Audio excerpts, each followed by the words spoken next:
Vijaya Durgamma temple అండి ఇది. ప్రతి మంగళవారం రాహుకాలంలో జరుగుతుందండి ఈ పూజ అనేది. మనం వెళ్ళిన తర్వాత అమౌంట్ పే చేస్తే ఇలా వాళ్ళే ఇచ్చేస్తారండి, గుడిలో వాళ్ళే. ఇది నవగ్రహ యంత్రం అండి. నేను చూపిస్తున్నా చూడండి, ఇది నవగ్రహ యంత్రం అంటారండి దీన్ని. మనం ఇలా రెడీ చేసి పెట్టేసుకోవాలండి. అక్షింతలు, పసుపు, కుంకుమ, కలకండ, ఒత్తులు అన్నీ ఇలా రెడీ చేసి పెట్టుకున్న తర్వాత దుర్గమ్మ వారి ఎదురుకే ఉంటుందండి ఇది ఈ ప్లేస్. ఇలా 2 నిమ్మకాయలు తీసుకొని కట్ చేసుకొని ఆ రసాన్ని తీసేసి రివర్స్ చేసి పెట్టుకొని ఆ ప్లేట్లను క్లీన్ చేసుకొని రావాలండి. ఆ నవగ్రహ యంత్రము కొంచెం నల్లగా ఉంటుందనే ఉద్దేశంతో కొంచెం దాన్ని రుద్దేసి నిమ్మకాయ జ్యూస్తో కడిగేసుకొని వచ్చేసిన తర్వాత ఇలా పసుపు వేసి కొన్ని వాటర్ వేసి కలుపుకోవాలండి. ఇలా కలుపుకున్న తర్వాత ఒకరు గణపతిగాను ఇంకొకరు దుర్గమ్మగాను మనం రెడీ చేసి పెట్టుకోవాలి. ఇలా నేను చూపిస్తున్నా చూడండి, ఇలా రెడీ చేసి పెట్టుకోవాలి. 3 కల్లా రెడీ చేసి పెట్టుకోవాలి. కుంకుమ పెడుతున్నా చూడండి, ఇలా కుంకుమ పెట్టి మరి ఇంకొక ప్లేట్ ఉంటుంది కదండి, పెద్ద ప్లేట్, అందులో పసుపు వేసేసి వాటర్ వేసేసి కలిపిన తర్వాత ముగ్గు వేసేసుకోవాలి.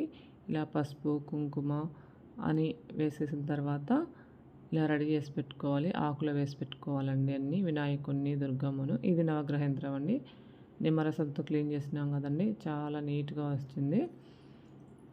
మళ్ళీ తాంబూలం పెట్టేసుకోవాలండి. అలా తాంబూలం పెట్టేసుకున్న ఇంటి దగ్గర నుంచి నేను ప్రసాదం చేసుకొచ్చినానండి, పులిహోర, టెంకాయ కూడా తెచ్చి పెట్టుకున్నాను. అది అక్కడ ఉంది చూడండి.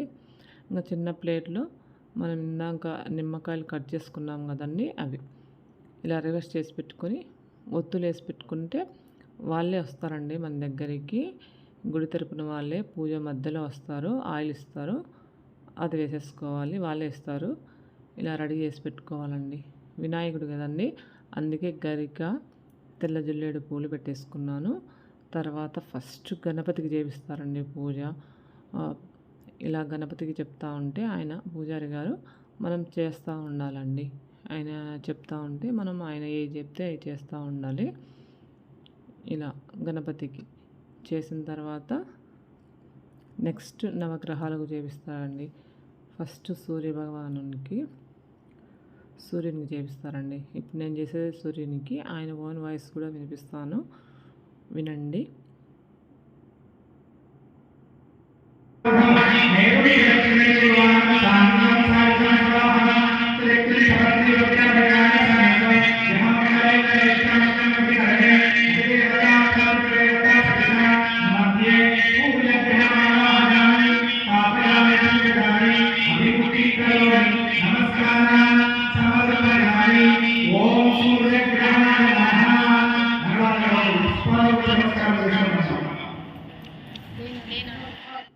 అంతే అండి.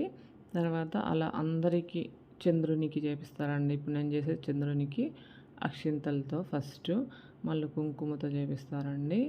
కుంకుమతో చేపించిన తర్వాత లాస్ట్లో ఒక పువ్వు పెట్టమంటాడండి చంద్రునికి. ఇలా నేను చేస్తున్నా చూడండి. అలా ప్రతి ఆయన చెప్పినంతసేపు మనం చేస్తూ ఉండాలండి.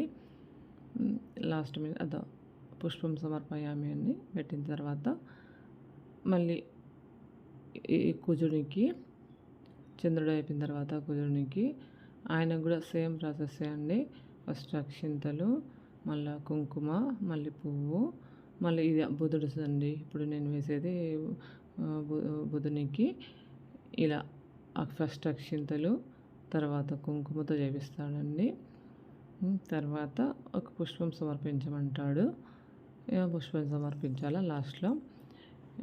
ఎక్కువగా రాహుకు, కేతువుకు చాలాసేపు చేపిస్తాడండి.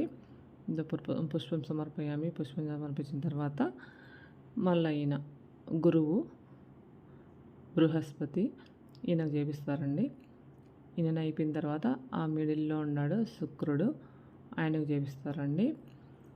సేమ్ ప్రాసెస్ అండి అందరికీ ఒక విధంగా. కాకపోతే రాహుకాల సమయం కాబట్టి రాహువుకు, కేతువుకు కొద్దిగా ఎక్కువసేపు చేపిస్తారండి. మిగతా స్వాములకు మటుకు కొంచెం తక్కువగానే చేపిస్తారండి. ఇప్పుడు నేను శనేశ్వర స్వామికి చేస్తున్నానండి. ఆయనకు కూడా అంతే సేమ్ ప్రాసెస్సే. అక్షింతలు, కుంకుమ